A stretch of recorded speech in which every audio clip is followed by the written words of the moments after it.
Alors, on se trouve chez moi, dans ma cuisine.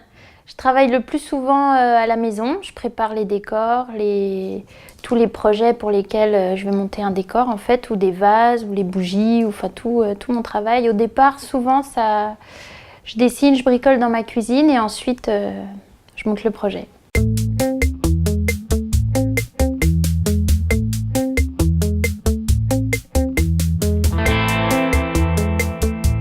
Je participe au projet de la source depuis 3 ans. Je crois que c'est la 3e pièce que je vais proposer.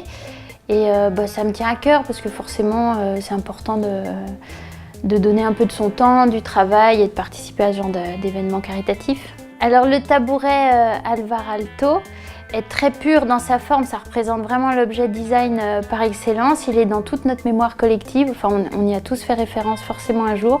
Donc c'était très touchant d'avoir cet objet à customiser. Et au départ, je me suis posé la question, qu'est-ce que j'allais faire? Comme moi, mon monde, il est végétal. Souvent, je fais des vases en verre ou des décors de fleurs. Du coup, je voulais garder un côté végétal au départ sur cet objet pour que ça corresponde aussi à mon univers, me l'approprier. Et je suis partie sur le délire peut-être de Jacques et le haricot magique, faire quelque chose de très vertical qui monte presque à l'infini, comme les colonnes sans fin de Brancusi ou ces bâtons de pluie africains, enfin quelque chose de vraiment dynamique et très linéaire et oui, avec cette notion d'infini.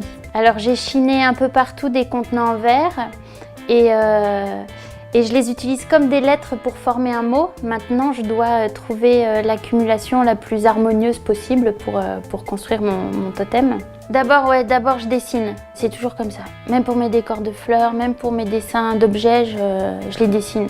Et je les dessine à la main. Je ne fais pas d'image numérique. À la main, à l'aquarelle, je vends une idée avec mes aquarelles. L'aquarelle, c'est le moyen d'expression qui me correspond le plus parce qu'il y a encore une part de liberté. Quand on dessine, c'est pas exactement ce qu'on obtiendra. Ça laisse une part d'imaginaire et du coup une part d'improvisation aussi le jour J. Et après, on le fait en vrai, ouais.